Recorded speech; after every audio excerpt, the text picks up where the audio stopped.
Right, it is. And joining us in the studio, just kind of change Swap spots here, our good friend, the host of Good Things on SuperTalk Mississippi or SuperTalk Jackson, Rebecca Turner. Rebecca, so glad to have you here on Middays. Good morning. I think this is my first time on with you. I think it is. Yeah. So long time coming. Yeah, exactly. Well, I've been on with you. I kind of forced myself. That's okay.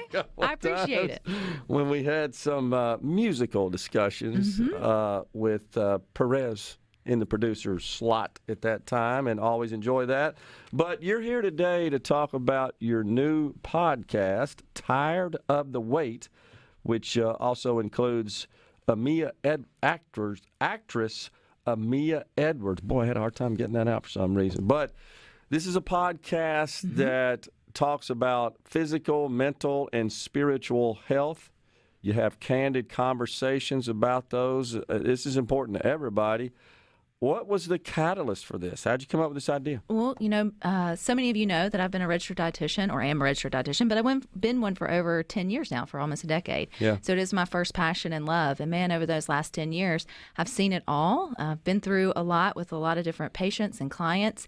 And, we're educated above our level of obedience when it comes to health and wellness, at least here in the West, where we have access to nutritious foods. And so there's something else going on, right? Like you have to figure out what is keeping us from creating healthier lifestyles that also, keep us alive longer, keep us around longer, and make us feel better. And so this podcast is really a passion project of mine. It's something I've thought about for a really long time, about a platform to do this on. And then when Amia and I's worlds collided a couple of weeks ago, it just all made sense because we're two completely different people from two completely different backgrounds that have two completely different relationships with food and physical fitness and our body image and all. But yet we both share the same goal, which is trying to muster up these healthy relationships with food and live a healthier lifestyle. And so we just decided, let's dive all in. Let's bring the two sides together and have some candid conversations, shared experience, and try to help some folks. Yeah. So I think the first question comes to mind for me is it feels like we've all been locked down for the last couple of years, and we saw an explosion in the sales of Peloton devices because people said, I can't go to the gym anymore, so I'm going to try to keep my workout regimen up at the house.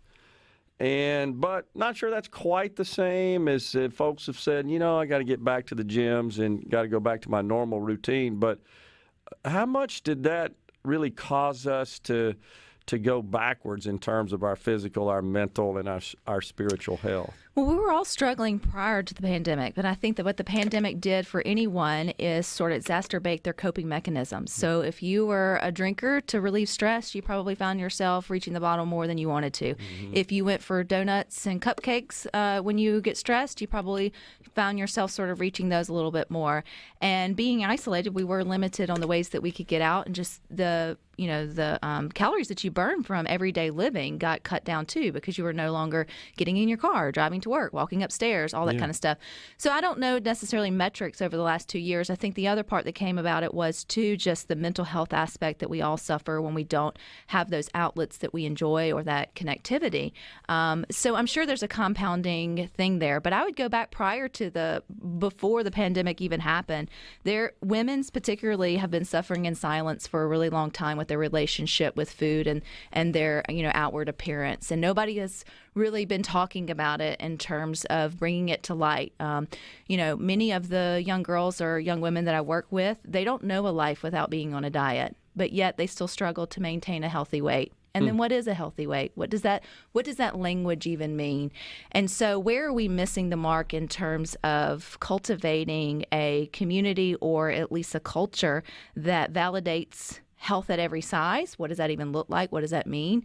And then what type of validation are we trying to get out of our figure that we're wrapping it up in a health halo, trying to say that we're trying to be healthier? And so we unpack a lot of that, because just because someone presents themselves in a healthy weight doesn't mean the way they attained it was in a healthy manner, or that their daily mental regimen around food and their image isn't unhealthy also.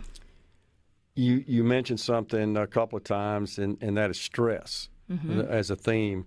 How much is that a factor in terms of negatively affecting one's physical health and mental state of health as well? Well, stress is a stressor on the immune system. It's a stressor on your life. When you're overworked, overstressed, you're not going to find time for healthier meals or getting out and being able to be physically active. You're probably not getting in good sleep. Again, that's kind of just a compounding thing. But then a lot of people just find stress in trying to figure out how to be healthy because they have mixed signals, mixed recommendations that are coming in through the different headlines. There's a lot of chaos out there around what you should or shouldn't eat. And so I think, just saying to de-stress is kind of oversimplification. It's like, what is stressing you? And then you have to sort of figure out those individual areas. And it's different for everybody, and that's the part that's hard. What about money? Just thinking about the present environment, inflation spiraling, people obviously react very negatively every time they go fill their tank up, they go to the grocery store, whatever they buy, they notice the price going up, but their wages aren't keeping up with that.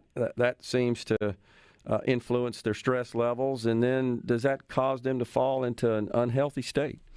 Well, especially here in Mississippi where we have many food deserts. At one point, the average Mississippian only lived 27 miles from a grocery store. So now you add, again, I use the word compound a lot because there's just a lot of things that go into it. It's not a black and white sort of situation. There's a lot of gray area. But, now if you can't make it, you once couldn't make it to the grocery store. Now if you really can't make it because of gas prices, your quality of food is going to drop. But I think anytime you have those outside pressures, you need to turn in and start wondering what are your coping mechanisms. And so if you are reaching for more ice cream ding dongs or whatever it may be, why are you going to forfeit your overall health just to get through this time? Like that's not good for you either. So you have to know yourself. You have to recognize where you sort of allowing the stress to then make you have other unhealthy habits and behaviors. Have you produced a podcast? We've got 4 episodes up. Yeah. So if wherever you go listen to podcasts, you can download now. There's 4 episodes to sort of listen to. And I will say the men are absolutely welcome to listen. I think you will enjoy it. But Amia and I definitely come at it from more of a lady's perspective. I think we walk in the world a little bit differently than most men. There's a little bit more put on the way that we look, which leads young girls and young teens and young adults to do really dumb things to try to keep up with what the world says is healthy. So we really combat that, and we talk about it, and we bring it to light. And then as a dietitian, offering, nutrition expertise. And man, Amia, my co-host on it, she is a SAG credited actress. She's a plus size actress, African-American female here in the Jackson area doing great things. We just bring 2 totally different perspectives because it's never about the food, right? Like, again, we're educated above our level of obedience. So then it comes down to, why do we have the hard connection from doing what we know we should be doing in terms of our nutrition and our health? What about spiritual health?